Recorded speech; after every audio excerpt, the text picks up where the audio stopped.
Hello बच्चों, आप सभी का स्वागत है फिजिक्स की अपनी प्यारी सी क्लास में। मैं हूं अनुज काम्बोज और मैं लेकर आया हूं आपके लिए कक्षा 11 कृषि विज्ञान का मॉडल पेपर, कृषि भौतिकी एवं जलवायु विज्ञान। ये मॉडल पेपर 2024-25 के पैटर्न पर आधारित है, जो आपके बोर्ड में पेपर आएगा।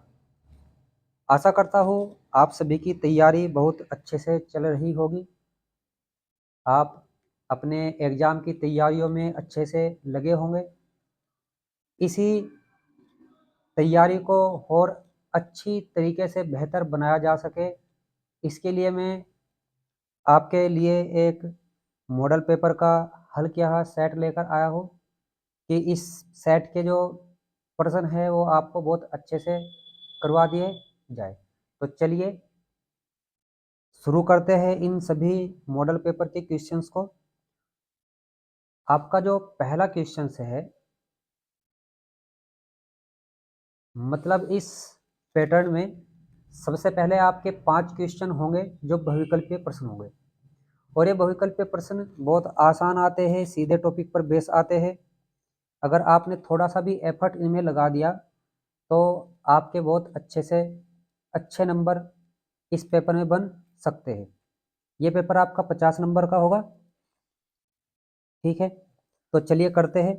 जैसे आपका पहला क्वेश्चन है, इस पहले क्वेश्चन में आपको क्या कहा गया है कि यदि किसी पिंड का संवेग 3 गुना कर दिया जाए तो उसकी गतिज ऊर्जा हो जाएगी। मतलब इसमें आपको देखना है कि इसने एक संवेग का नाम लिया है, ठीक है, और दूसरा नाम लिया गया है गतिज ऊर्जा का। अब संवेग और गतिज ऊर्जा के बीच जो संबंध होता है वो क्या होता है? हम जानते हैं कि जो गतिज ऊर्जा का फॉर्मूला होता है, आपका जो सॉल्यूशन है वो प्रश्न नंबर 1 का करेंगे हम, और इसमें आपका जो फॉर्मूला होता है वो होता है K बराबर p² अपॉन 2m, ठीक है बात। अब इसने कहा है कि यदि किसी पिंड का संवेग 3 गुना कर दिया जाए तो उसकी गतिज ऊर्जा हो जाएगी, यानी कि इसने पिंड नहीं बदला है। पिंड नहीं बदला है तो उसका द्रव्यमान सेम रहेगा, यानी कि द्रव्यमान कांस्टेंट है, और 2 भी क्या होगा, पहले से ही कांस्टेंट है। तो हम यहाँ कह सकते हैं कि जो K होगा वो अनुक्रमानुपाती होगा p² के, ठीक है।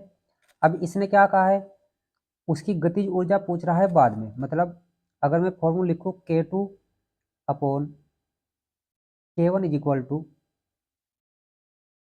p² अपॉन p1² बन सकता है भाई, चूंकि K अनुक्रमानुपाती है p² के, तो K2 p2², K1 p1², ठीक है।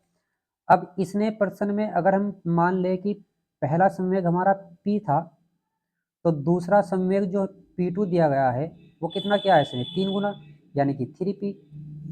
तो हम रख देंगे यहाँ पर p2 आपका कितना है 3p, इसका स्क्वायर, और बटे में कितना p1 कितना है p, तो बन गया p²। तो 3 का वर्ग कितना होगा 9, तो 9p² बटे p² बन चुका है, p² से p² कट, तो 9/1, यानी कि आपका जो K2 बना है वो बना है 9K1। तो गतिज ऊर्जा जो होगी K2 वो K1 की 9 गुनी हो जाएगी। कितनी हो जाएगी, 9 गुनी। तो आंसर नंबर 3 इसका करेक्ट है, ठीक है। चलिए दूसरा क्वेश्चन देखते हैं। आशा करता हूँ यह क्वेश्चन आपको अच्छे समझ में आ गया होगा। अब इसमें आपको क्या क्या दे रखा है, इसमें आपके सबके विमा याद होनी चाहिए। जैसे त्वरण की विमा क्या होती है, त्वरण की विमा होती है L(T⁻²), ठीक है। संवेग, संवेग होता है आपका P बराबर mv, mv होता है, मतलब इसकी विमा m, इसकी विमा क्या होती है L(T⁻1), मतलब L(m)L(T⁻1). फिर किसकी बात करें हम, बात करेंगे दाब की। दाब आपका जो होता है उसका फॉर्मूला होता है बल बटे अक्ष क्षेत्रफल, और बल की जो विमा होती है वो होती है ml t की पावर -2 और अक्ष क्षेत्रफल की विमा होती है l²।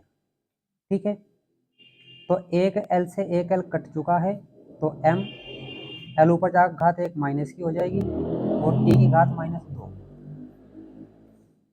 फिर उसके बाद कौन है, ऊर्जा। ऊर्जा क्या फॉर्मूला होता है, वही 1/2 mv²। कोई सा भी आप फॉर्मूला ले सकते हैं। तो 1/2 कॉन्स्टेंट है, इसकी कोई विमा नहीं होगी, इसकी m। और v की क्या होती है, मतलब वेग, l t की पावर -1 वर्ग के कारण क्या हो जाएगा, l² t की पावर -2। ठीक है ना इतनी बात। अच्छा, अब देखते हैं इसकी सही है। संवेग की m l की पावर -1 t की पावर -1। ठीक है ना, सॉरी ये दाब की है, संवेग की है। संवेग की क्या होगी, m l t की पावर -1। उसके बाद दाब की m l की पावर -1 t की पावर -2। और यहाँ क्या दे रखा है, m l -2 t की पावर -2। और इसने क्या कहा है कि निम्न में कौन सुमेलित नहीं है, यानी कि ये भी सुमेलित है, ये भी सुमेलित है और ये भी सुमेलित है। सुमेलित कौन सा नहीं है ये, यानी कि इसका आंसर सही है। ठीक है, इसका ये था। तो इसी तरीके से हम नेक्स्ट क्वेश्चन देखते हैं, क्वेश्चन नंबर 3। ये बिल्कुल सीधा आपका थ्योरी बेस्ड क्वेश्चन है, या तो आपको याद होगा या फिर याद नहीं होगा। इसमें ध्यान रखना है, इसमें क्या कहा है कि चौराहों एवं सड़कों पर बल्बों के साथ लगे परावर्तक दर्पण कौन से होते हैं, यानी कि उनकी प्रकृति क्या होती है। परावर्तक दर्पणों की जो प्रकृति होती है, जो चौराहे या सड़कों पर लगे होते हैं, उनकी होती है उत्तल। ठीक है बात। चलिए नेक्स्ट क्वेश्चन देखते हैं, नंबर 4। 4 में क्या कहा कि ऊर्जा तुल्य है, किसके, ऊर्जा किसके तुल्य होगी, ऊर्जा तुल्य होती है लगाए गए बल के, उत्पन्न दाब के, किए गए कार्य के, संवेग के। तो हम जानते हैं कि जब भी हम कोई भी आर्टिकल करते हैं, कुछ भी करते हैं, तो जो कार्य करने की अक्षमता होती है उसे ऊर्जा कहते हैं। तो इसलिए किसके बराबर होगी, किए गए कार्य के। नेक्स्ट देखते हैं, इसने कहा कि कांच में किस रंग की चाल अधिकतम होती है, किस रंग की चाल। अब एक बात हम जानते हैं कि जो V होता है, कौन होता है, V, वो होता है लैम्डा इंटू न्यू। अब आवृत्ति तो चेंज होती नहीं, तो हम कहेंगे कि जो V अनुक्रमानुपाती होगा किसके हो गए, लैम्डा के। मतलब कांच में जिसकी तरंग दैर्ध्य ज्यादा होगी उसी की चाल भी ज्यादा होगी, जिसकी तरंग दैर्ध्य ज्यादा उसकी चाल भी ज्यादा। और आपने एक क्रम पढ़ा होगा विबग्योर, कौन सा, VIBGYOR, V I B G Y O R. V का मतलब violet, indigo, blue, green, yellow, orange, red. मतलब बैंगनी, आसमानी, नीला, हरा, पीला, नारंगी और लाल। जब इससे इस साइड की तरफ हम चलेंगे तो तरंग दैर्ध्य बढ़ती है, तरंग दैर्ध्य क्या होती है, बढ़ती है। यानी कि सिंपल सी बात यहाँ से एक आई कि लाल रंग की तरंग दैर्ध्य सबसे ज्यादा होगी, किसकी, लाल रंग की तरंग दैर्ध्य सबसे ज्यादा। अब लाल रंग की तरंग दैर्ध्य सबसे ज्यादा है, तो इसका मतलब इसका जो वेग है लाल रंग का वो भी सबसे ज्यादा होगा। तो ऑप्शन नंबर 3। तो ये आपके 5 क्वेश्चन थे। मैंने अच्छे से कोशिश की है कि आपको कॉन्सेप्ट सहित इन क्वेश्चनों को समझा दिया जाए, और वो मैंने आपको समझा दिया है। अब देखते हैं निश्चित उत्तरीय प्रश्न। चलिए नेक्स्ट देखते हैं आपका टॉपिक। अच्छा, अब इसने क्या कहा है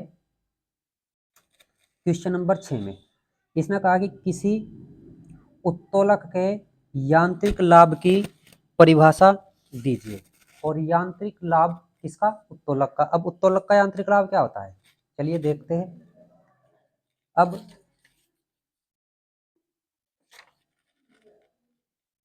हम जानते हैं कि जो उत्तोलक होते हैं, उत्तोलक एक मशीन होती है जिस पर हम एक साइड बल लगाते हैं और दूसरी तरफ भार उठाते हैं। यानी कि जो छड़ होती है, छड़ जो किसी बिंदु के चारों ओर घूम सकती है, इसे कहते हैं उत्तोलक। अब ये आपका क्या है, यह है पॉइंट आलंब। इसका नाम क्या है, आलंब।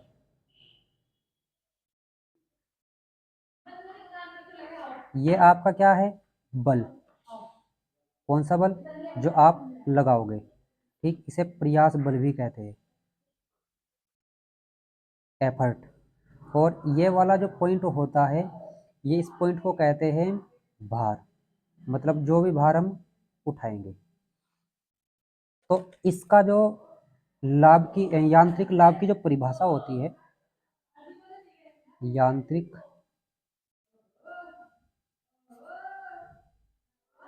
लाभ की परिभाषा क्या होगी, तो सिंपल सा आपको याद रखना है कि जो भी आपका आउटपुट बल होगा और इनपुट बल होगा, उनका अनुपात। आउटपुट मतलब जो आपको प्राप्त हो रहा है, इनपुट मतलब जो आप बल लगा रहे हैं। तो हम सीधा कहेंगे कि भार तथा प्रयास बल के अनुपात को यांत्रिक लाभ कहते हैं। क्या कहते हैं, यांत्रिक लाभ। ठीक है, यांत्रिक लाभ कहते हैं। देखिए थोड़ी लिखाई गंदी से है, उसके लिए क्षमा चाहूँगा, लेकिन आपको कॉन्सेप्ट सभी समझ में आ जाए। अब बात करते हैं स्थानीय क्रिया जो एक दोष है किससे संबंधित है। अब इसमें क्या करना है, हमें स्थानीय क्रिया के बारे में बताना है। चलिए देखते हैं क्या होता है स्थानीय क्रिया। अगर हम पर्सन मतलब एक नंबर की बात करें, जैसे एक नंबर का पर्सन है तो केवल एक शब्द का पर्सन होगा।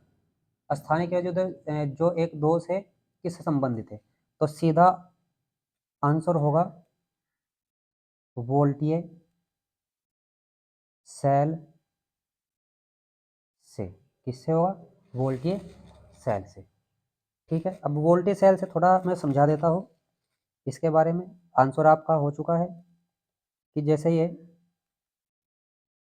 वोल्टेज सेल है।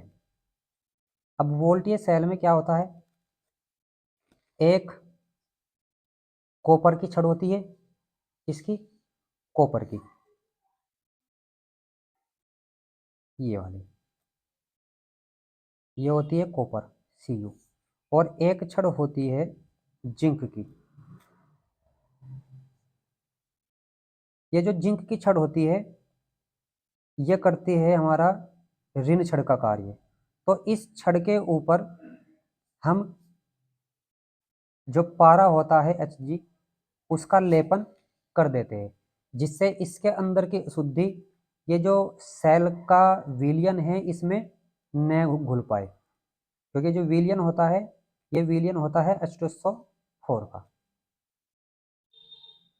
ठीक है, तो ये बात आपको ध्यान रखनी है कि इस Zn जो जिंक की छड़ होती है उस पर पारे का लेप कर देते हैं, जिससे इसकी शुद्धि इसमें न घुल पाए। ठीक है, चलिए नेक्स्ट देखते हैं। नेक्स्ट में क्या कहा गया है कि ध्रुवन किस प्रकार की तरंगों में पाया जाता है। तो ये बहुत ही महत्वपूर्ण प्रश्न है। आपको केवल बस याद रखना है कि जो ध्रुवन होता है अनुप्रस्थ तरंगों में, अनुप्रस्थ तरंगों में पाया जाता है। ठीक है, नेक्स्ट क्वेश्चन नंबर 9। अब क्वेश्चन नंबर 9 में क्या कहा है कि यदि किसी माध्यम के लिए क्रांतिक कोण, कौन सा कोण, क्रांतिक। अब क्रांतिक कोण को किससे प्रेजेंट करते हैं, क्रांतिक कोण को करते हैं हम C से प्रेजेंट। और दे कितना रखा है, C बराबर 45 डिग्री।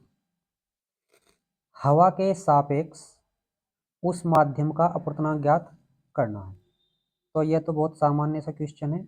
आप जानते हैं कि जो माध्यम के अपवर्तनांक का फॉर्मूला होता है, माध्यम का अपवर्तनांक n बराबर 1/sin c, और c की वैल्यू इसने दी है कितनी, 45 डिग्री। साइन 45 का मान आपको याद करना होगा, इसका मान होता है 1/√2।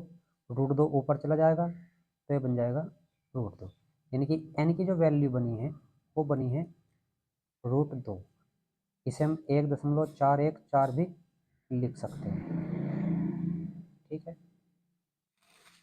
तो ये आपके निश्चित उत्तरीय प्रश्न थे। नेक्स्ट देखते हैं इससे आगे के। तो नेक्स्ट क्वेश्चन आपका ये रहा, क्वेश्चन नंबर 10। इसमें कहा गया है कि किसी धारामापी में प्रवाहित धारा I एवं विक्षेप थीटा में संबंध लिखिए, यानी कि केवल आपको संबंध लिखना है। और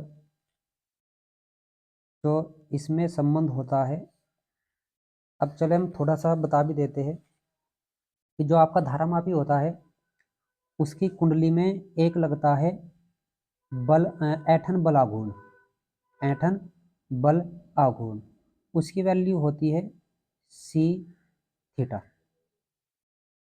और जब धारा प्रवाहित करेंगे तो उसके कारण लगता है एक चुंबकीय बल आघूर्ण, उसकी वैल्यू होती है n i a b। तो इन दोनों के मान अस्थायी अवस्था में बराबर होते हैं, और यहाँ से जो c होता है इधर चला जाएगा, तो जो थीटा होगा, मतलब विक्षेप होगा थीटा, वो होगा n a b/c into I. Theta इस पूरे को हमने k मान लिया, मतलब यहाँ k एक नियतांक है।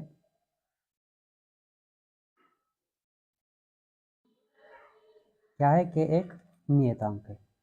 अब k नियतांक है तो k की वैल्यू कितनी रखी है हमने? k रखा है NaB/c की जगह, तो इसकी वैल्यू है ये। तो यहाँ से हम सिंपल सा कह देंगे कि जो थीटा होगा वो अनुक्रमानुपाती होगा आई के। थीटा किसके अनुक्रमानुपाती होगा? आई के, मतलब जितनी ज़्यादा धारा उतना ही ज़्यादा विक्षेप। अब यहाँ थीटा आप जानती है क्या है? विक्षेप है। ठीक है, इतनी बात। चलिए नेक्स्ट क्वेश्चन। अब इसने कहा है क्या? अति लघु प्रश्न आ चुके हैं, प्रश्न नंबर 11। प्रश्न नंबर 11 में कहा है कि समझाइए कि बादल वाली रात में औंस कम क्यों गिरती है। अच्छा, अभी तक जो ये 1 नंबर के प्रश्न थे, 1 नंबर के प्रश्न का मतलब होता है एक लाइन वाले क्वेश्चन। ठीक है, यानी कि जो एक लाइन में आ सकते हो आप। आपकी इच्छा है, आप कितनी भी लाइन में कर सकते हैं, लेकिन अधिकतर इसमें ऐसे ही प्रश्न दिए जाते हैं जो डायरेक्ट, जैसे इसमें केवल ये बताना था कि थीटा अनुक्रमानुपाती होगा आई, यानी कि केवल एक लाइन के क्वेश्चन होंगे 1 नंबर के। और जो दो लाइन के 2 नंबर के क्वेश्चन होंगे वो आपके 2, 3 या 4 लाइन तक करने हैं। मतलब क्वेश्चन जितना बड़ा होगा उतना हो सकता है, लेकिन कुछ बच्चे पूछ रखा है और कर कुछ देते हैं, उससे टाइम की बर्बादी होती है और कुछ नहीं। चलिए देखते हैं इसमें क्या कह रहा है। इसमें कहा है कि समझाइए कि बादलों वाली रात में औंस कम क्यों गिरती है। जब बादलों वाली रात की बात की है, अब बादलों वाली रात में हम जानते हैं कि जो बादल होते हैं में उष्मा के अवरोधक होते हैं, मतलब अचालक, उष्मा को पृथ्वी से बाहर जाने नहीं देते। तो जो उष्मा है वो बादलों से विकिरित होकर, मतलब टकराकर वापस पृथ्वी पर ही आ जाती है, ज़मीन पर, और जिससे उसका ताप कम नहीं होता, मतलब पृथ्वी ठंडी नहीं हो पाती, क्योंकि पृथ्वी ठंडी होती है तो जो उसमें वाष्प है वो संघनन के द्वारा बूंदों में बदल जाती है, जल की बूंदों में, और उसे ही कहते हैं हम ओस। अब जैसे ही बादल वाली रात होगी तो उसमें उष्मा जो होगी वो बादलों द्वारा पृथ्वी पर वापस भेज दी जाएगी, और गर्मी होगी। गर्मी के कारण जो वाष्प है वो संघनित होकर बूंदों में नहीं बन पाती। ठीक है, इसलिए बादलों व रात में ओस कम गिरती है। अब इसे मैं आपको लिख कर दिखा रहा हूँ, जितना आपको लिखना है। तो ये हमने लिख दिया है, जिससे आपका जो समय है वो बेकार न हो। जब जमीन ठंडी होती है तब जल वाष्प संघनित हो जाती है। यह संघनित जल वाष्प ही ओस होती है। बादलों वाली रात में बादल वापस गर्मी को जमीन पर भेज देते हैं, इसलिए जमीन कभी भी ठंडी नहीं हो पाती जिससे ओस बन सके। ठीक है, तो इसका आप स्क्रीनशॉट ले लीजिएगा, जिससे आपको आंसर लिखने में आसानी हो। ठीक है, तो नेक्स्ट क्वेश्चन देखते हैं। नेक्स्ट क्वेश्चन में क्या कहा है, इसने कहा कि एक वैद्युत बल्ब पर 100 वाट 220 वोल्ट लिखा है, इसमें बहने वाली धारा और इसका प्रतिरोध ज्ञात कीजिए। देखिए 2 नंबर के क्वेश्चन जो है बहुत आसान है इसमें दिया हुआ। चलिए बार बार देखते हैं इसका आंसर। देखिए जैसे मैं ये लिख देता हूँ, ये इसका लिखने का सही तरीका नहीं है क्वेश्चनों के आंसरों का, वो मैं आपको एक वीडियो में बताऊंगा, जिससे आपकी जो क्वेश्चन लिखने का तरीका वो बहुत अच्छा हो, और जो एग्ज़ाम में आपकी कॉपी चेक की जाएगी उससे टीचर पर बहुत ज़्यादा इफेक्ट पड़े, जिससे वो आपके अच्छे से अच्छे नंबर दे। चलिए देखते हैं क्वेश्चन। इसमें क्या कहा है कि एक विद्युत बल्ब पर 100 वाट, यानी कि जो इसकी शक्ति दे रखी है प्रश्न में, शक्ति या सामर्थ्य P बराबर वो 100 वाट दे रखी है। 220 वोल्ट यानी कि विभव या विभवांतर, विभवांतर V दे रखा है 220 वोल्ट। ठीक है, इसमें बहने वाली धारा, तो सबसे पहले आपका जो सूत्र होगा, आप जानते हैं कि P बराबर होता है V इंटू आई, और यहाँ से I बराबर बन जाएगा V इधर बटे में, क्योंकि I की वैल्यू निकालनी है, I की गुना में है V जाएगा बटे में, तो P बटे V। तो P की वैल्यू कितनी है 100, V की वैल्यू कितनी है 220।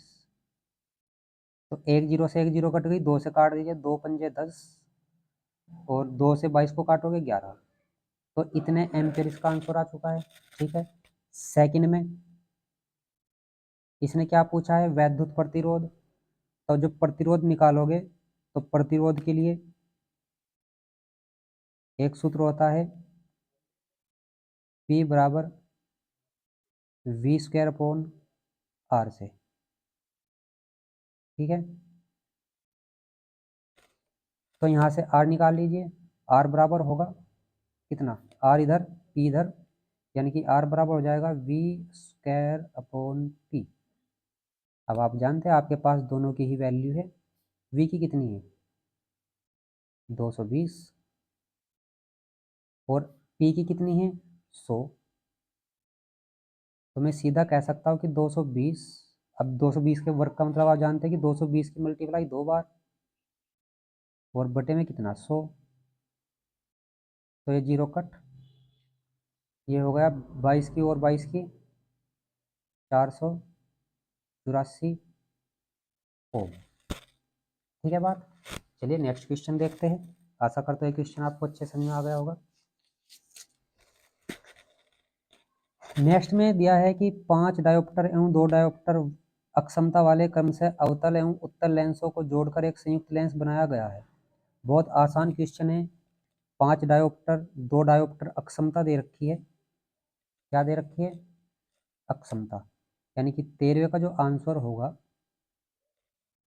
अब अक्षमता को हम प्रेजेंट करते हैं P से, मतलब आपके पास 2 लेंस है P1, इसकी अक्षमता 5 डायोप्टर है, और एक P2 है दूसरा लेंस, उसकी अक्षमता 2 डायोप्टर है।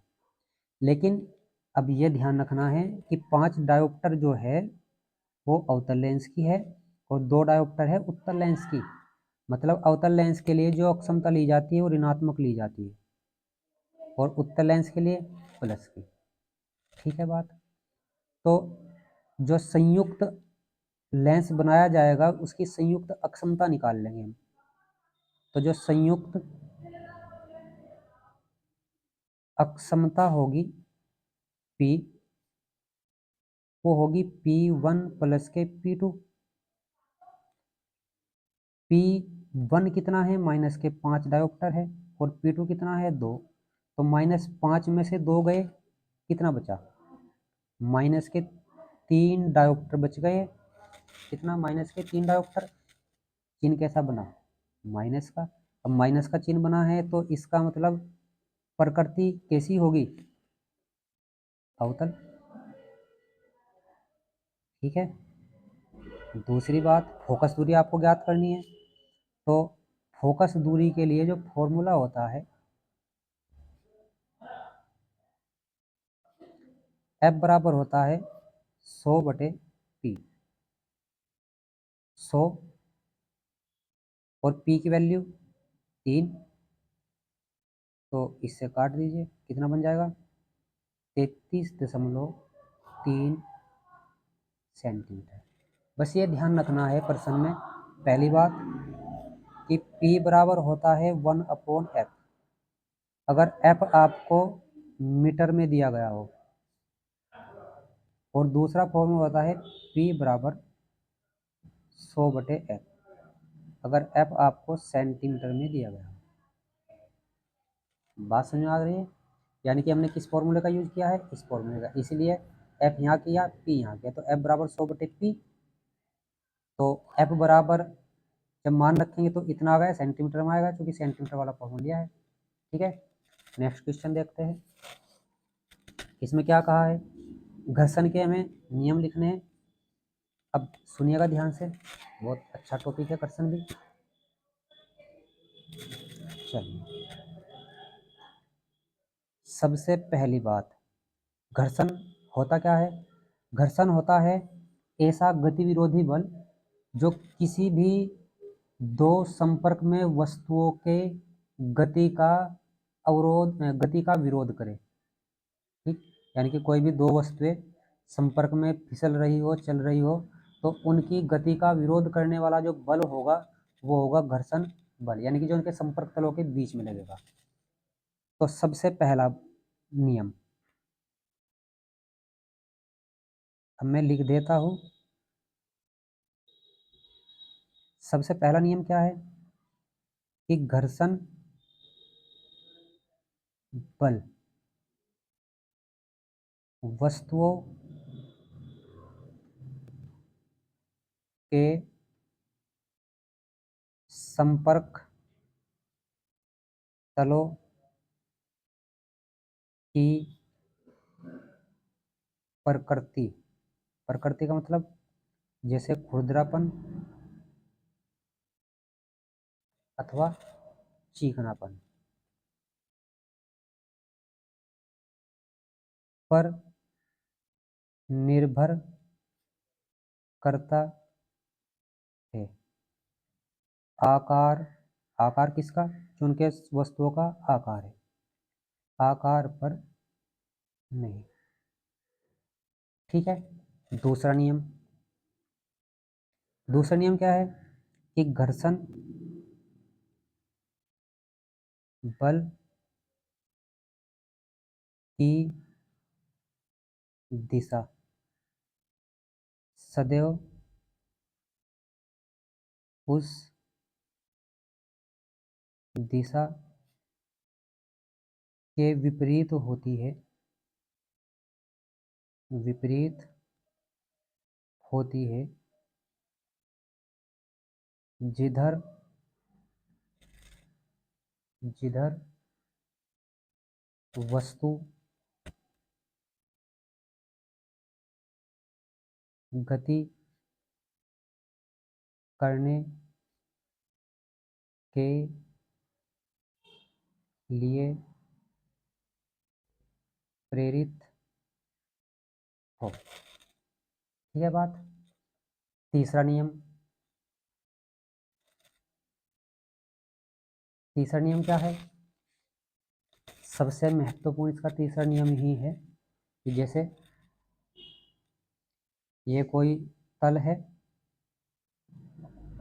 और इस पर कोई वस्तु कोई वस्तु सरक रही है, तो इस वस्तु पर एक बल नीचे की तरफ कार्य करेगा mg, इधर कार्य करेगा mg नीचे की साइड। अगर वस्तु इधर चलने के लिए प्रेरित होगी तो घर्षण बल लगेगा इस साइड, जिसे कहेंगे हम Fs, स्थैतिक घर्षण बल। और इस तल की एक अभिलंब प्रतिक्रिया होगी n। ठीक है बात। तो तीसरा नियम क्या कहेगा कि ये जो घर्षण बल है, घर्षण बल Fs तल की अभिलंब प्रतिक्रिया n के समानुपाती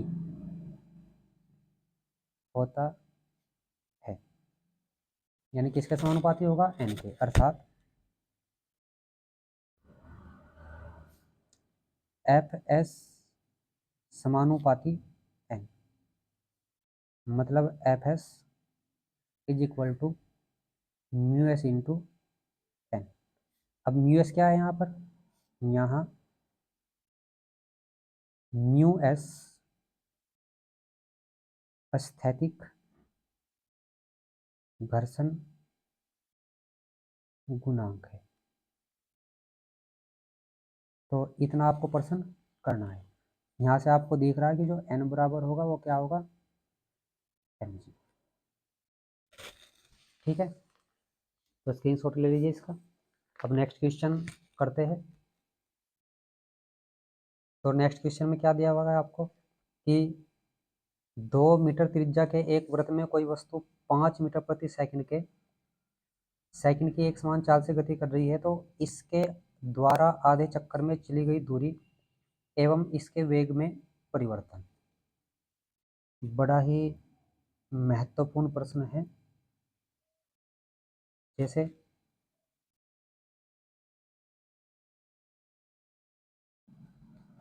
ये सर्किल है, ठीक है, कोई वस्तु है और इस सर्किल में गति कर रही है। इसकी जो त्रिज्या है वो कितनी है? 2 मीटर। और इसका जो वेग है वो कितना है? 5 मीटर प्रति सेकंड। तो इसने कहा है कि आधे चक्कर में, मतलब यहाँ से शुरू होगी और यहाँ पर इसका जाकर आधा चक्कर पूरा हो जाएगा। अगर मैं यहाँ पर इसका वेग लूँ तो v1 वेक्टर इधर होगा, यहाँ पर v2 वेक्टर इधर होगा। लेकिन ये जो v1 वेक्टर है और v2 वेक्टर है, अगर मैं इनके परिमाण लूँ तो इनके परिमाण किसके बराबर होंगे? एक ही चीज़ के बराबर होंगे, 5 मीटर प्रति सेकंड के। उसको हमने नाम दे दिया v। ठीक है बात। त्रिज्या r कितना दिया है? ये दिया है 2 मीटर प्रति सेकंड। कितना दिया है? 2 मीटर प्रति सेकंड। अब सबसे पहले आपको निकालनी है दूरी। अगर मैं यहाँ से दूरी कहूँ तो दूरी चली है इसने ये। अगर विस्थापन कहता तो केवल ये, लेकिन अगर दूरी की बात करी तो ये। तो फर्स्ट पार्ट में हम कहेंगे दूरी, और दूरी जो होती है s, टोटल परिधि 2 पाई r, आधा चक्कर कर रहा है पाई r, मतलब पाई इंटू आर की वैल्यू 2, तो आंसर आ चुका है 2 पाई। ठीक है बात। अब नेक्स्ट बात करते हैं। ये सबसे महत्वपूर्ण बात है, ये वेग में परिवर्तन। वेग में परिवर्तन क्या होगा? Delta v। मैं लिख देता हूँ वेग में परिवर्तन delta P is equal to v2 vector minus के v1 वेक्टर। ठीक है, अब इसका आपको पता है, इसका एक सूत्र होता है, सभी जानते हैं, दो वेक्टर अगर ऐसे हो ए वेक्टर माइनस के बी वेक्टर, तो उनका सूत्र होता है A square plus B square minus 2ab cos theta. ठीक है, ये फॉर्मूला होता है। तो चलिए इसका जो परिमाण निकालेंगे हम डेल्टा वी, सेम बिल्कुल यही बात बनेगी। क्या बनेगी? v1 square plus v2 square, vector लगा दीजिए, और माइनस 2 v1 वेक्टर का परिमाण एंड v2 वेक्टर का परिमाण इंटू कोस थीटा। थीटा, अब थीटा क्या होगा? थीटा होगा इन दोनों सदिशों के बीच का एंगल। अब एक दिशा इधर, दूसरे की दिशा इधर, तो v1 आप जानते हैं परिमाण को प्रेजेंट करेगा, तो ये बन चुका है आपका v स्क्वायर। ये परिमाण को प्रेजेंट करेगा v स्क्वायर। 2 परिमाण है v, परिमाण है v, और कोस 180, थीटा की वैल्यू कितनी होगी? 180। तो बन चुका है 2v स्क्वायर भाई v square, v square 2v square, 180 की वैल्यू होती है माइनस के 1, तो minus 1 minus minus plus v square, तो ये भी कितना बन चुका है? 2v square. तो कुल मिलाकर यहाँ कितना बन चुका है? 4v square. अब जब इसे वर्गमूल से बाहर निकालोगे तो बन जाएगा 2v। ठीक है, तो आपके पास जो वेग में परिवर्तन आ चुका है डेल्टा v, 2v बन चुका है, और v की वैल्यू आपके पास कितनी है? 5, तो एक टोटल हो चुका है 10 मीटर प्रति। ठीक है, अब इससे जो नेक्स्ट क्वेश्चन है, लघु उत्तरीय प्रश्न है ये वाले, आप देख लीजिए, और इन्हें हम नेक्स्ट वीडियो में करेंगे। आपका जो सेकंड पार्ट लेकर आएंगे उसमें करेंगे। तो सेकंड पार्ट देखने के लिए इस मॉडल पेपर का सभी बच्चे चैनल को सब्सक्राइब कर दें, और वीडियो अच्छी लगी हो तो वीडियो को लाइक करना न भूलें। तो चलिए मिलते हैं नए पार्ट में, तब तक के लिए सभी बच्चों को बहुत बहुत धन्यवाद।